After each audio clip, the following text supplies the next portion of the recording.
Hi, everybody. I hope you're audible fine. So it's going to be an interesting panel. As the subject is sustainability, we would, kind of address multiple directions on this subject, and starting with what really is sustainability in real estate, going on to what could be the economic factors affecting sustainability, whether we are gaining from it or losing from it, various viewpoints on that. And followed by, it's when we talk about sustainability, I think it's very important somewhere to talk about sustainable development goals. That's where a lot of these, areas have been inspired. So I think we'll end the discussion and, kind of round it up, talking about few sustainable development goals. But I think what would really help is we go through a formal introduction of who we are and how we are connected to this space. So I'm going to start with myself and then pass it on to my colleagues. So my name is Amit Grover. I run multiple businesses from real estate to venture capital funds and to consulting. And so I hail from New Zealand, so I'm a Kiwi. Found myself in a desert now for the last 5.5 years and absolutely loving my experience in this part of the world. Like I said, that I run a consulting practice that specializes in building intellectual property and monetizing that across sectors. So we operate in 6 countries across the world. In addition, we are a very large stakeholder in student housing in Australia and New Zealand as landlords. So we don't manage student housing, we create student housing. And followed by 3 venture capital funds that are run in Europe, Middle East, and Singapore, which are focused on primarily impact and ESG on flavors of climate tech, financial inclusion, and food security. So a lot of the projects that we invest in early stage in the climate tech and the green tech area does have a bit to do with real estate from time to time, and hence I'm connected to this space. I'm going to pass the mic on to my colleague, and she can then kind of introduce herself. Thank you very much. Well, good afternoon, everyone. My name is Suthasinee Susiva. I'm from Thailand, based in the east of Thailand. Prachinburi is the provinces. Well, I'm in real estate business or construction materials for my whole life because it's my family business. We actually run factories to produce concrete materials and things like that in Prachinburi province, the east of Thailand. We are one of the biggest one in the east of Thailand. But this year we spin it off to get into building real estate properties project that focusing on smart, secure, and sustained project. Actually, because of I have a chance to work with one of the biggest energy company in Thailand, in Asia Pacific as well. So I learned quite a few things about sustainability and also the energy savings, like how to be responsible for consumption and productions, something like that. So, and another part of my career is academic. So I'm a lecturer in universities. We focus on marketing information system. So I know about a bit on digital transformation and also innovation as well. So just if you meet me down there, just shout at me and call me Not. As Thai people, we always have a third name to call for short. My real name is very long one, I know. So I'll pass the microphone to the other panels as well. Fahad. Thank you, Not and Amit. Thank you, everyone, for having us. Thank you, MoRE Conference, for having us as the panelists. It's an honor. My name is Fahad Siddiqui, and I'm running a design and build firm in Saudi Arabia. And I've been in the position of decision-making for the past 9 years now. And we've been seeing how the market has changed because we're talking about sustainability in construction right now. So the trend in Saudi Arabia, how it's changing, will shed a bit of light on that. What we do, just to brief you guys, because there's finance people here as well. So just to put things into perspective, Amit, there are only about 100,000 certified structures in the US that are certified sustainable structures, approximate. This data is from 2021. In UAE, I'm not sure of the figure, but in Saudi Arabia, there's only 896 sustainable structures that are certified. I am building 4 of those. So that's what we do. So we have a very close relationship with the sustainability and construction. So looking forward to a good discussion. After you, Amit.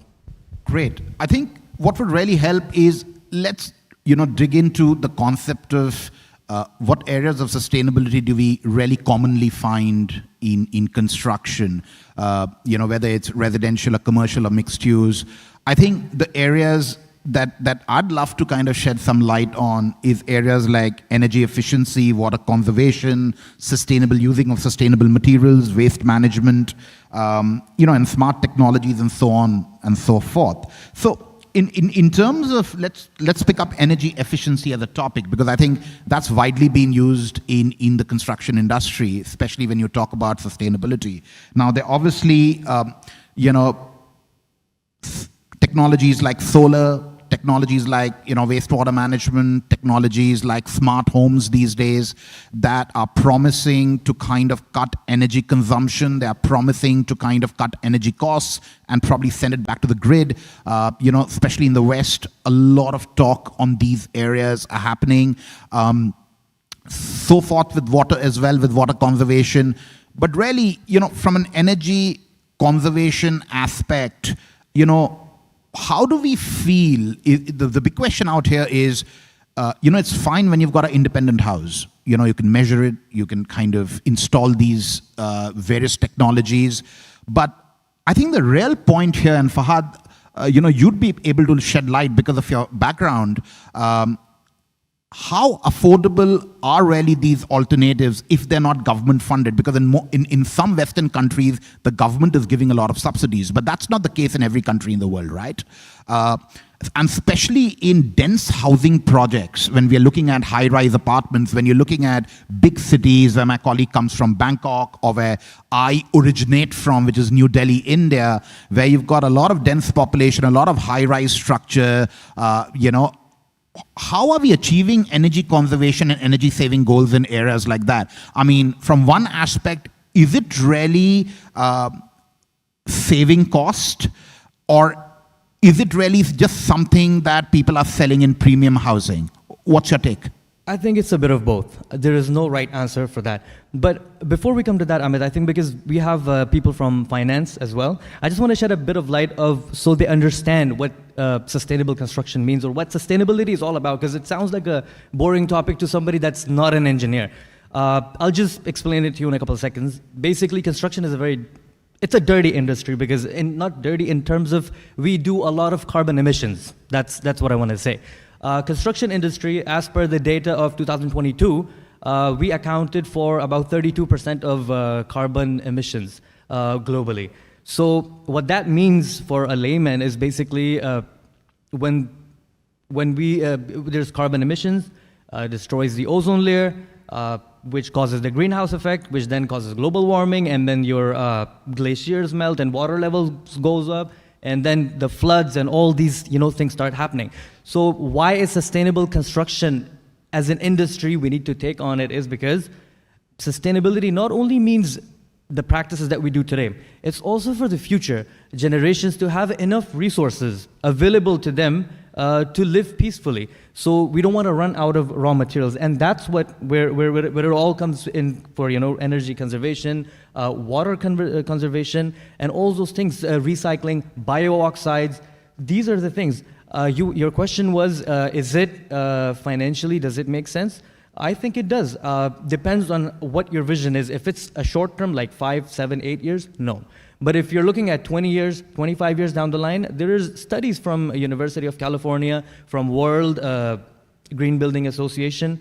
All of them have data released that it starts giving your rental value, even as a builder, as an investor in real estate, it's 13 to 20% higher than a non. So if you want to call it premium for now, yes, that's what Bill Gates is saying. We all agree that it's expensive. If I'm doing construction of a structure in Dubai, and the cost is, say, 900 dirhams per square foot, a sustainable structure is going to probably cost 1,300 dirhams per square foot. So it's expensive at the beginning. But when you see the amount of savings that we do in the design aspect of it, so for example, one of the buildings in Ireland, correct me if I'm wrong, 70% of the time, the lights are switched off, because the way sustainable structures are designed is for the sunlight to maximize the lighting requirement of the building. And the remaining time when you do need the light, there's occupancy sensors that's going to help you. So if nobody's there, the lights are going to go off by themselves. So little things like those, at the end of the day, make a huge impact on the savings that you have. And then water conservation, 11% is the data registered by United States Green Building Council that you save 11% water annually. So that's just not even recycling or reusing or, just the conservation using, those special mixers that they have or the flushers, lower ones. So these are little things. And then, yes, so definitely it makes financial sense in the long run. But if anybody is looking to build a villa, for example, and make it sustainable with a solar panel, it might not give you the results that immediately. So it needs to be at a more macro level than the micro level.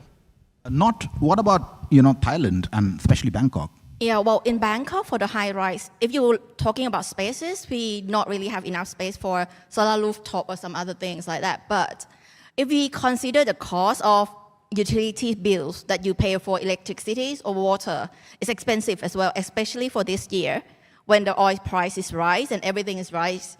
So the cost of living is rising as well in Bangkok, and people in Thailand are changing. They know now there's proof that when they install solar rooftop, for example, or even using the electric vehicles, they're saving a lot more money. It's like in short term, they accept that. So now people is changing. They install rooftop in their housing, their spaces that they have. We have actually starting to have panels. We don't, as a high-rise buildings, the space is not just the rooftop. We can have the solar panels as well. And in Thailand, it's very hot, right? Not like here, but in Thailand, it's hot whole year. So the panels and everything, the design, as Fahad said, to gain the benefit from the economics, like monies in return, you need to think about the process since the start of the building, design of it, and educate all the people as well. And then people will be willing to pay for. The cost of installation, the cost of batteries are high, yes, but for today. But then in the next 3 years or 4 years, they can calculate how much they can save the cost of living. In Thailand, for example, for one house, very small one, like one single family, electricity bills could cost you about 2,000 baht, which is about 200 dirhams a month.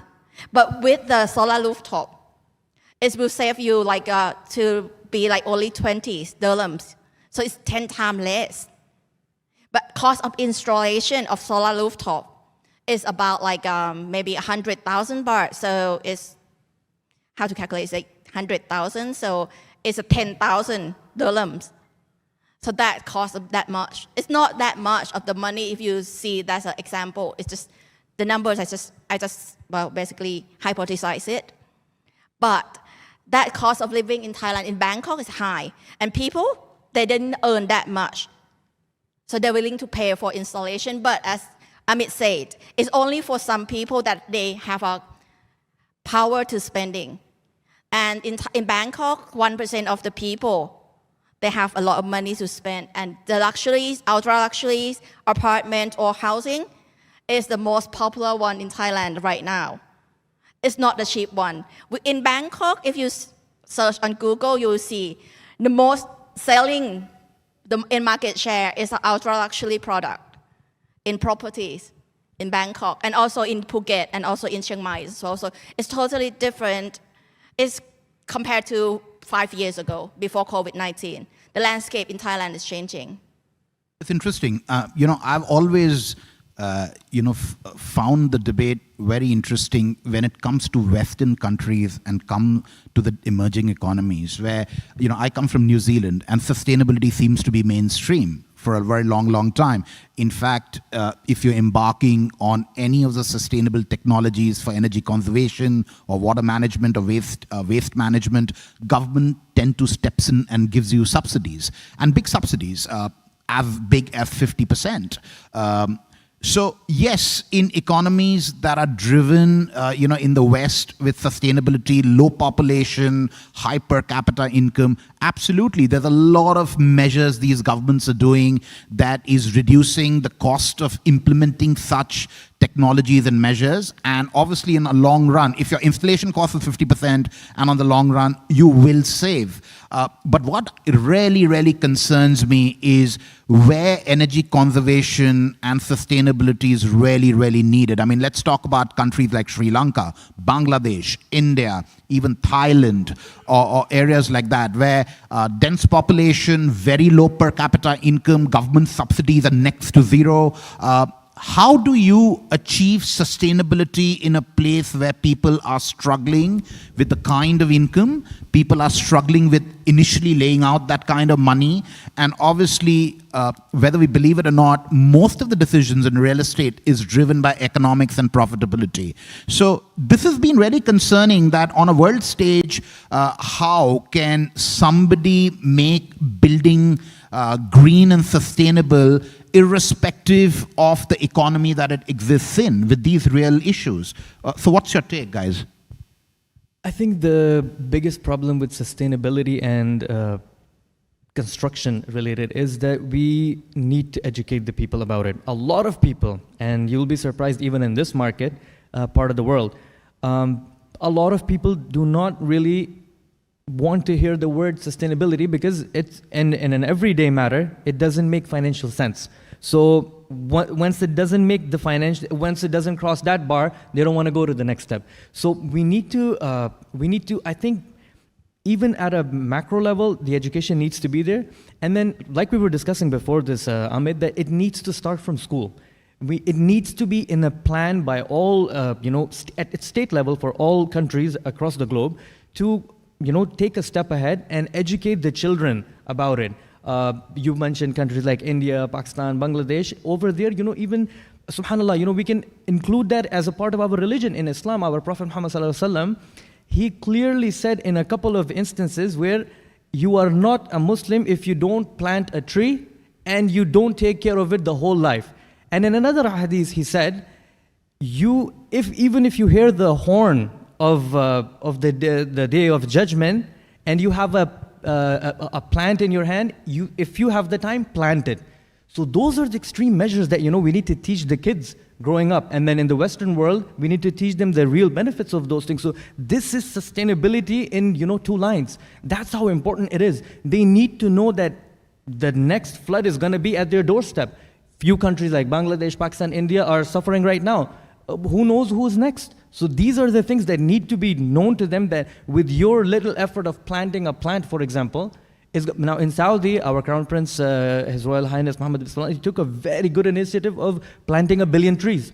And they're right on it. And, the work has already begun for that. So those are the kind of steps that you need to take at the state, because the vision comes from the top. So when the governments take an action on that and then they keep marketing the action, keep telling the people again and again and again, then it all starts to make sense. That's when the big corporations then get involved. That's when the SMEs, and then the big corporations have that power to tell their vendors, who are the small and medium enterprises, that you need to be practicing this to be able to do business with this. And that's how the trickle-down effect is going to come in the market until it becomes a lifestyle.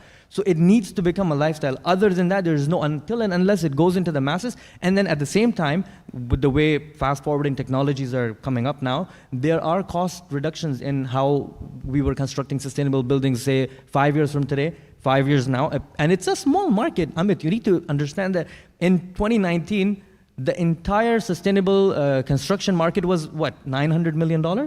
And 2024, it's predicted to be $2.2 billion. So it's still a very fresh market. So even as builders, as construction companies, we need to tap this market, because the fashion and the passion is going towards green construction in the whole region. So we want to be a part of that. We want to contribute and at the same time make some money in there. It has to make financial sense. So you are going to be liked if you're doing sustainable construction. And that's what I felt, because I'm doing 4 sustainable structures and they are willing to pay what you want. So as I'm talking completely from financial point of view, as a construction company, as a fit-out company, as a design, you are liked by the top decision makers if you are following this part of the vision. And in 2050 in Saudi, we've already announced that we're going towards net zero. So with the global vision. So there is a lot of work to be done. We're at 2023. There's only 26, 27 years to go. And it's very fast moving. So the market is expanding. And Saudi right now is the biggest construction market in the world, with 5 giga projects ongoing in parallel. And all of them have either LEED or BREEAM or any type of certification, it's a must. It's a mandatory requirement for all those structures to have it. Even the ones that are developed, King Abdullah Financial District, CAF, one of the biggest projects in Riyadh city. I'm talking about Riyadh. Now the interiors of the fit out, they need a LEED certification on there. So for most of the parts, most of the buildings. So this is something beautiful coming from the top and it's flowing right down. So I think that would probably answer the question. That's interesting. You did talk about, that initial costs of installing some of these green building mechanisms in Thailand could be as high as 100,000 baht. Now, how is the population trying to make sense of it? Because obviously, everybody doesn't have that kind of money. You just talk about 1%, but then let's talk about the 99%. Well, for the other 99%, I think it depends on the definition of sustainability. If we're thinking about install solar rooftop or using install new technology, cutting edge technologies, they use a lot of money, right? But if we educate them, like Fahad said, in Thailand, we have sufficient economies as a theory from Brahma Danai that actually teach us all from the kids. And it's being there for almost 20 years. We learned how to live in nature, how to use our natural resources effectively. And also we have a lot of water, we have a lot of things, our natural resources, but then we try to save it as well. That's the concern that our king try to educate us. But then come back to 99%, they're living with money. What they need is money that paid for their life, living costs, and just in Thailand, it's not, if compared to you in Dubai, it's a lot cheaper for cost of living, but it's still high for some people in Thailand. In one day, they make about only 300 baht, which is about 30 dirhams a day. That's the lowest income. So those people, they don't think about sustainability. But if we think about sustainability in terms of human capital development, that the government need to take care of, or the community need to take care of, preserve our cultures as also other sustainabilities as well. Community, social, governance, that's another thing that we need to concern. It's not just energy saving or water saving, resources using, but there are some other aspects that Thai people need to concern as well. Or 99% or 1%, everyone actually as a world citizen, we need to think as every aspect, not just only environmental effect, but also economics, also social impact as well. Those are the things that I think each country has our own problems, our own issues. Different definition of sustainability can be defined and measured. Like this morning sessions, I remember one panel is talking about the measurement, and actually they are different in each country. Not just only plant or tree that you planted. We focus on difference because every country has different resources. Each communities need different issues or different method or technique to taking care of, to consider, to contribute to sustainability society that we can build. Something like that. Great. I mean, this takes me back to several years back when I was having this discussion with the Green Building Council in New Zealand. And when I mean several years back, actually decade is the right word to use. Back in 2008, 2009, I was trying to commercialize this very large architecture practice from New Zealand that's literally got authority over sustainability.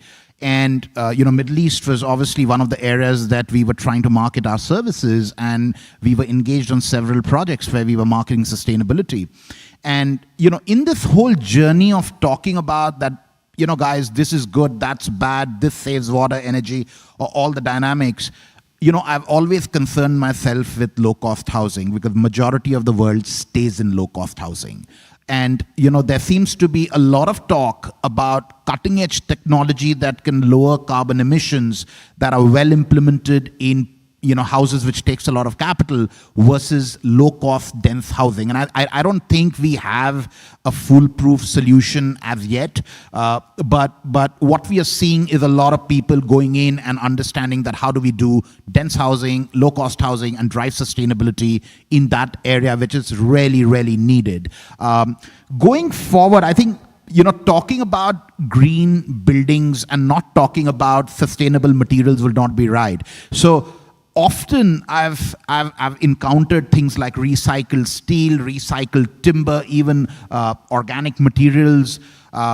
My biggest worry and my biggest question has been that, whilst all this is great, fantastic, but is there enough availability of sustainable materials to use in construction that gives you the kind of cost parameters that projects work with?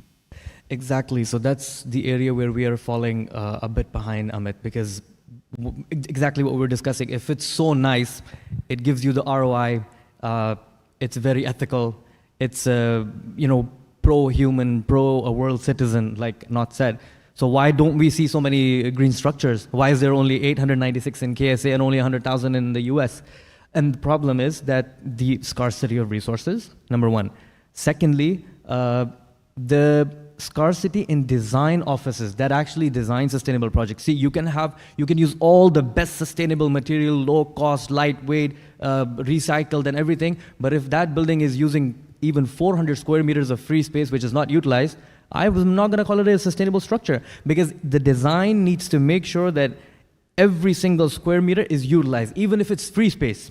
It needs to be in the plan. It can't just be a plan without a design mindset behind it for it to be sustainable. Because again, the space optimization is a part of sustainable design as well. So again, and then the third, there is a scarcity in the construction companies who have the capacity and the ability to construct sustainable structures. And this is the reason why we see that despite it being such a beautiful concept, and that's where we say we need to educate people more, that we don't see many green structures as much as we should. Despite being a global village, despite being social media, which is now everybody has access to information, despite all of that, there is a very slow progress. Just like I said, in 2019, 900 million, 2024, it's 2.1 billion. So that's a very slow curve. It's going to go up, but it's taking way more time than it should. Maybe COVID was one of the reasons, and definitely is, just like everything hampered, so it did.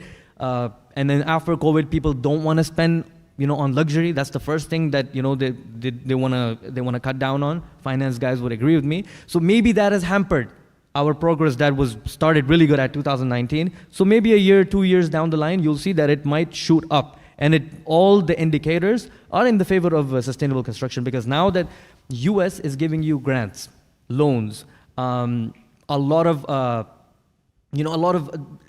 facilities where a regular builder would not get. Be it lines of credit, be it easy permits, be it tax credits, tax refunds. US has already started doing that, and that being the biggest economy on the globe is the trendsetter, and then so everyone else is following the suit as well, and that is what's going to make sustainable a household name. Right now, sustainability is not something that we discuss with our parents or with our children or but for it to be that's what needs to be done. That it has to be on a macro level, definitely. It's interesting because when we talk about luxury real estate, Dubai paints a very different picture after the COVID. I don't see another city in the world selling luxury property and real estate the way Dubai has managed to sell and lure heaps of people from the subcontinent. But not, coming to sustainable materials, since we are talking and your family business happens to be in materials, what's your take on it?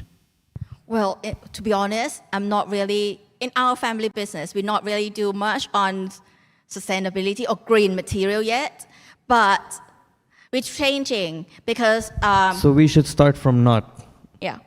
We should start from not. We need to move her to sustainable structure. Yeah. Actually, in Thailand, normally the house actually building with the wood, right? But it's about 30 years ago. And then we run out of the wood. The forest is being cut out, deforestations and whatsoever. But then we changing, adopt a new kind of construction like concrete and things. But then it's changing the law and regulations that actually government implemented and issued. It's actually forced us to adopt new kind of sustainabilities, as I said. But as for me, for my families, I think if we import a lot of resources or a lot of material from outside of the countries, it's not really sustained. So in Thailand, what resources we have, in local countries, in local provinces, that better. Whatever we have, and we actually help the community to build this economic as well, that more sustained, in my opinions.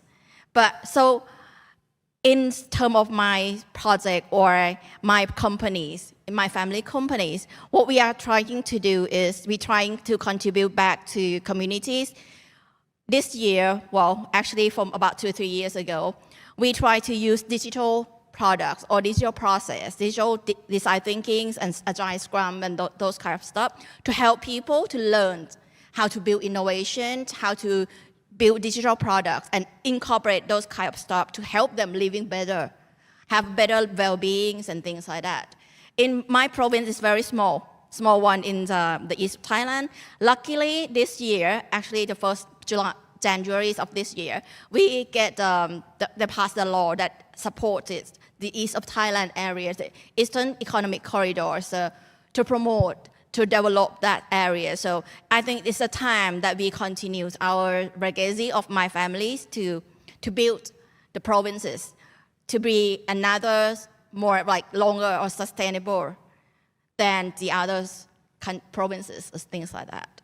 Great. I think, we've covered quite a vast, understanding from different perspectives. I mean, obviously Fahad represents design, Not represents her understanding of sustainability in a very Asian context, and I obviously represent money. So my understanding is more driven by return on investment and capital.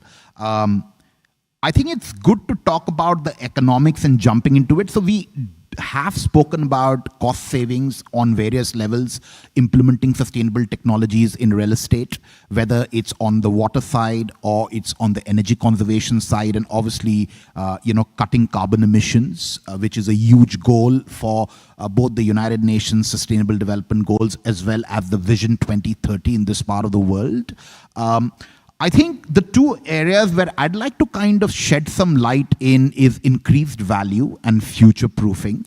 So what we're seeing, especially in the West, is people prefer green buildings with all of these facilities, whether it's wastewater management, rainwater harvesting, waste, recycled, kind of waste, as well as, sending energy back to the grid, and all of that goes around, including the materials. So those houses that are built with recycled steel, timber, low organic compound, seem to command a premium value beyond the houses that do not have this. So we are seeing this in the West quite rampantly, whether it's New Zealand, Australia, even right up to Canada, and even the United States, and of course, Scandinavia and Central Europe leads the way in this. I was just recently a week back in Norway for a meeting, and we were talking about what's really happening on the property side, and I was amazed with some of the building regulations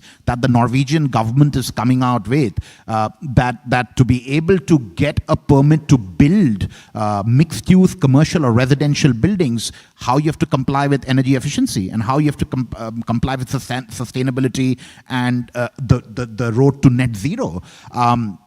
So the two things that I'm seeing happen is increased value. People tend to pay more for these properties than for properties that don't come with this.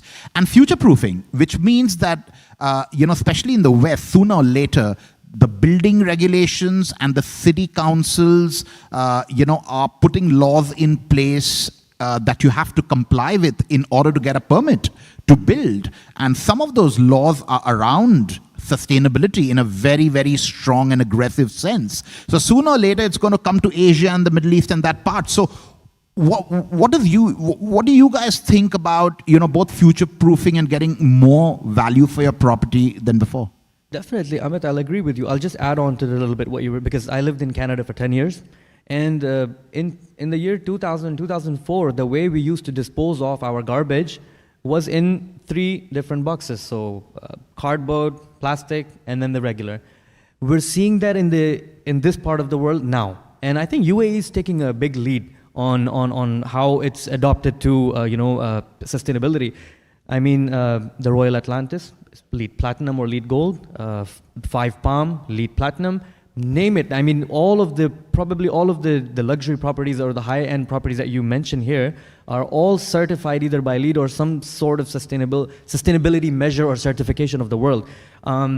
What LEED, basically LEED is, it consists of all those things. And for non-engineering, I'm discussing as a finance point of view, they have a point system where they just help you to construct a sustainable structure by, there needs to be a public transport near your property, that'll give you points. There needs to be a bicycle stand, it'll give you points. There needs to be, even it's so detailed that a certain percentage of your materials have to be locally procured, so that you're moving your local economy. All those things play a role in the sustainability of the building, because it's not just the building sustainability, it's the economy to be sustainable because of that building as well. So what role did your building play in that? So those are, I think those are amazing things that are happening. And in terms of cost savings, they are massive. If this is where we need to educate, Amit, at a macro level, that how much savings can you do by going green?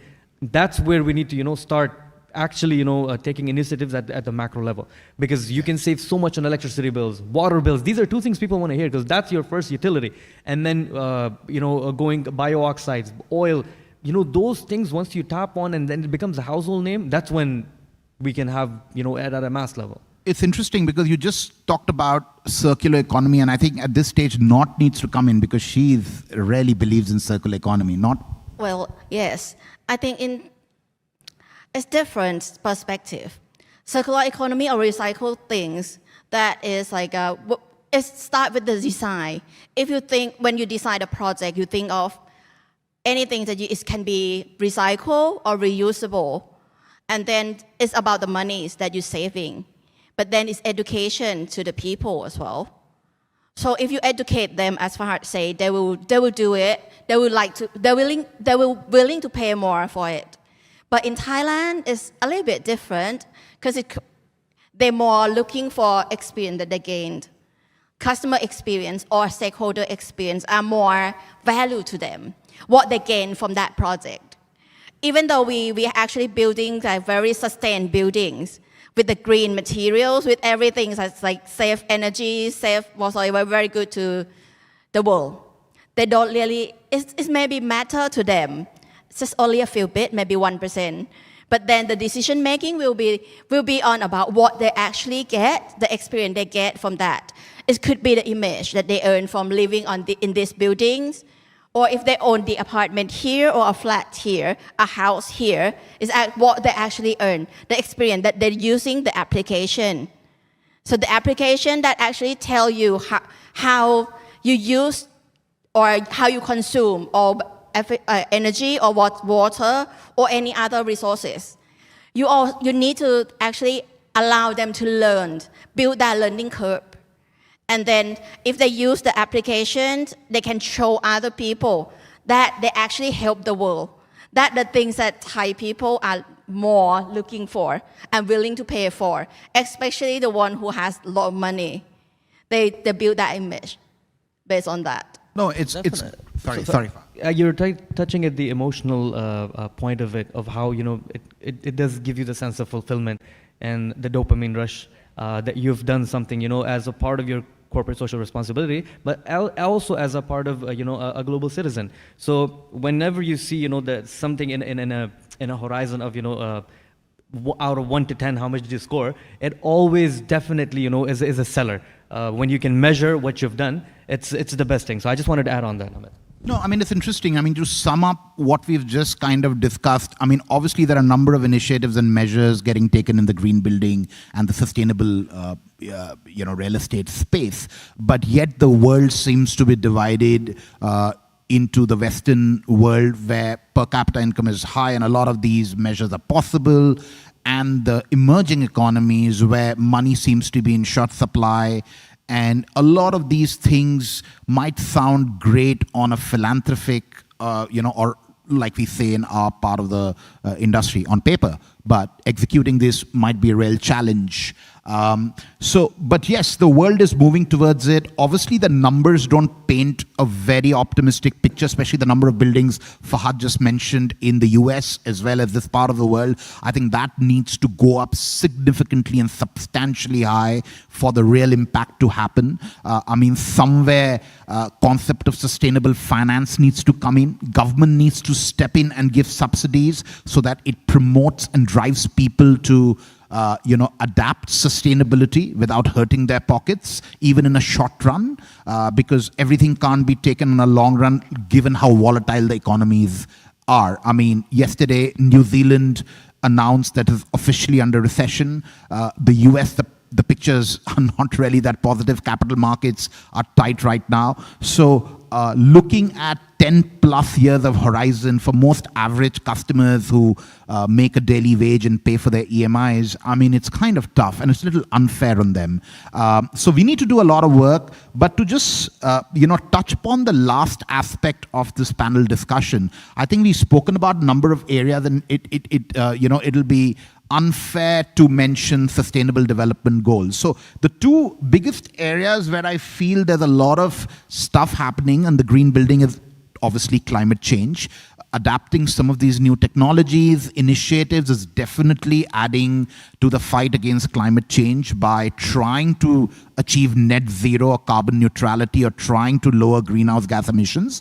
And obviously responsible consumption and production. When you're talking about sustainable materials and talking about this whole ideology of circular economy, recycling, wastewater management, it definitely is about consuming natural resources far more consciously, far more responsibly, and that definitely goes towards SDG. So Fahad, starting with you, what do you feel? How is this space helping the Sustainable Development Goal framework? I think if you look at it in a graphical presentation, you'll be happy. But when you meet your family, your friends, your neighbors, it's like a drop in the sea. So we really need to work on it. And I can't emphasize more on, I'm saying this at the cost of repetition, that the education of this needs to be on a macro level, because in a graphical, we're doing good. We're getting there. I think it's country-wise, now regional-wise in UAE, they have a good direction. In KSA, I can speak of these two countries because that's where my business is. For example, one of our clients, I don't mind taking the name, Emirates NBD, they are the first bank, Arab bank, in the whole region to get one of their branches, not head offices, that's old news. Their branches where the customers walk in to be LEED Platinum certified. It's in the Mall of Emirates. So when big organizations like these take a lead, that's when all the smaller organizations or medium organizations are going to follow them, and then the vendors related to them like us are also going to follow those practices, whether it's a compliance of the client or not. Because end of the day, it's expensive, but it's not that expensive. Yes, you probably need a couple of more engineers, a couple of more design teams, so that's a little bit of an additional cost.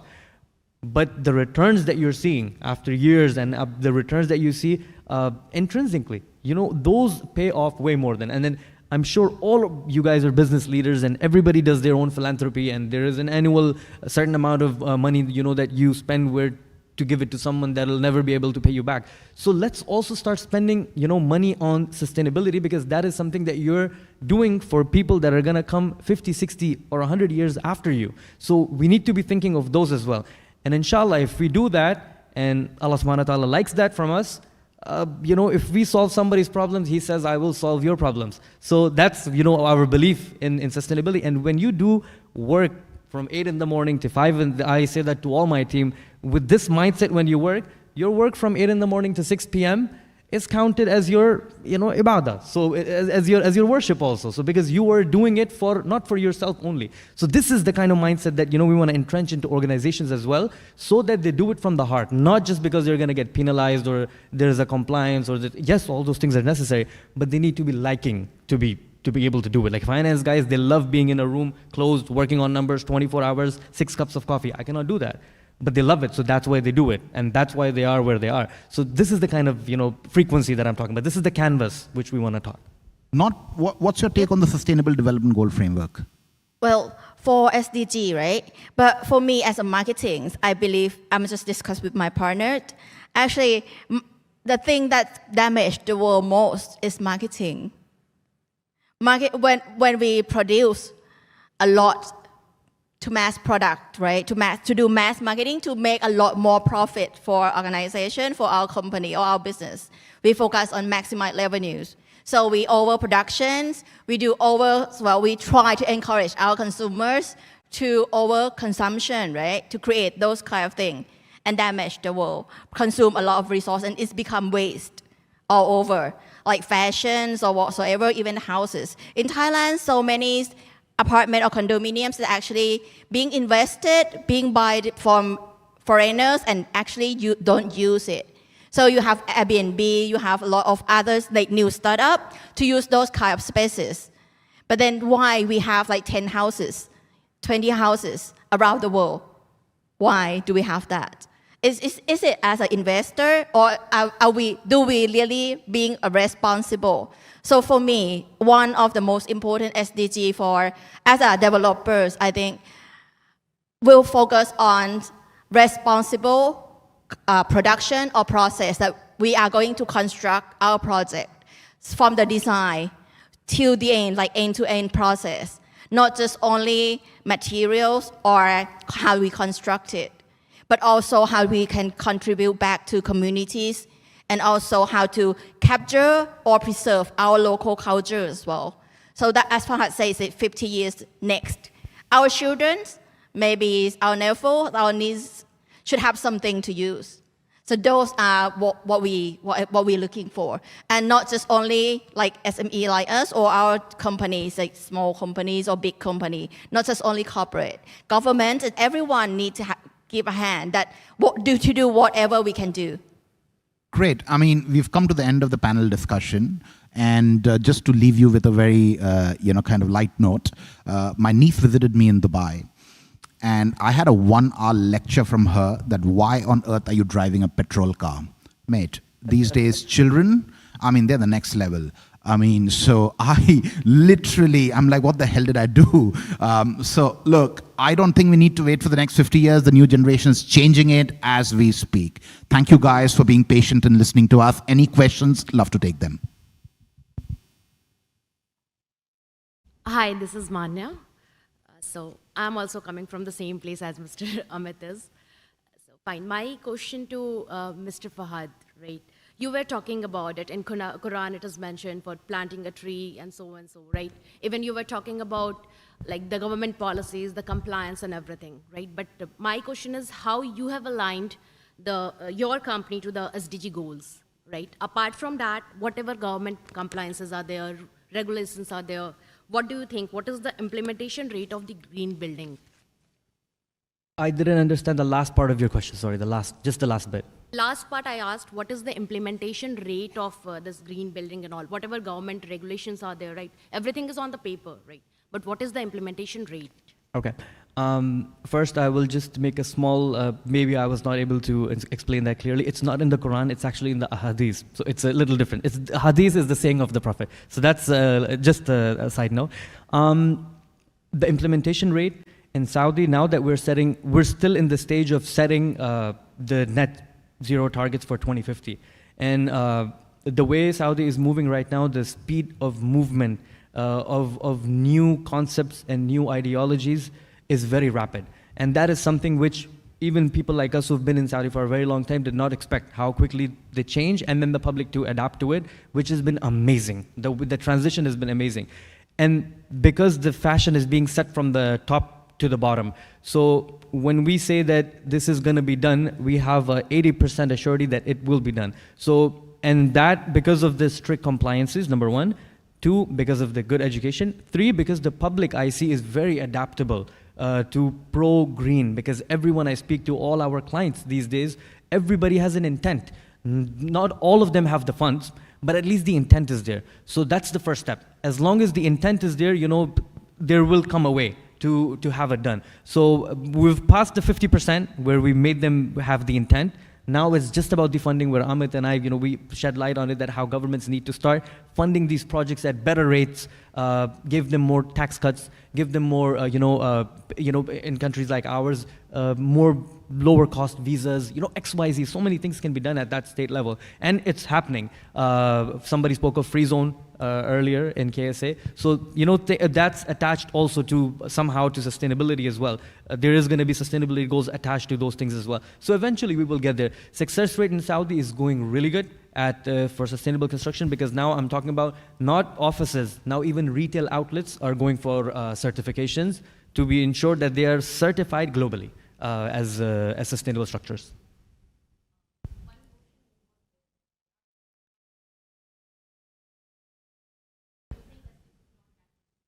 No, definitely. We're still aligning ourselves actually with that, because we're in the history of the world, we're still a very young company. So we're aligning ourselves to that. We have our own, when we were building our own head office, we have already listed that to be a sustainable structure. So there's still going to be analysis on that and what. So whatever we can do from our little pockets, we're trying our best to do. And then just to set an example, so that when we do speak to other people, it's not just that he's sitting on a stage lecturing us.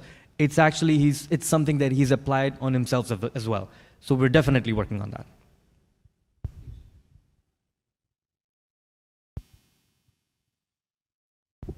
Amit, in your opening remarks to the panel members, you did mention the importance of the energy conservation. In that perspective, I think the panel members did not elaborate or touch upon the importance of the thermal insulation in the building material, wherein in the most of the houses, the majority of the energy, more than 60-65 energy consumption is coming from the air conditioning. Now, by adopting, there are a lot of countries, for example, Bahrain has already made a law to make it compulsory that the minimum level of the U value to be maintained in the building blocks, and also in some cases glazed windows, which will definitely reduce the energy consumption within the house. I don't know, the question is from the regulatory point of view, from New Zealand, Thailand or Saudi, how does it implemented as well as enforced for the smart buildings? Sure. It's a good question. I think it goes into areas of HVAC and insulation. So to answer your first part of the question, in terms of currently available materials for insulation, which is pink bats or foam insulation, especially if you're talking about the West, both of them are not carbon neutral. Both of them are not the most sustainable materials to use. Now, there's alternative technology coming in using a bunch of sustainable materials that would probably replace the concept of insulation the way they see it. I can't dwell more details, but I've invested in a venture in Europe that probably will disrupt the entire global insulation industry if the research was to go ahead and testings use would be lucrative. Now, in terms of government intervention, in New Zealand, Australia, and some of the developed worlds, it is absolutely imperative for the builders to produce documentation on insulation as guided and specified by the government.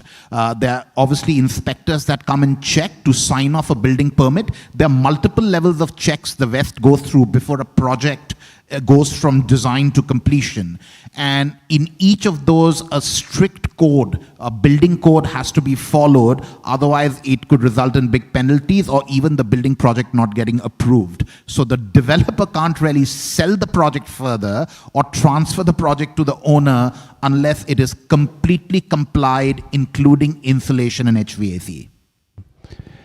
And with that, we are actually a little bit past time. I'd like to really thank our panelists for giving us an amazing talk today with some very important information, not only affecting us, but also future generations. A big hand for our panelists, please. Thank you.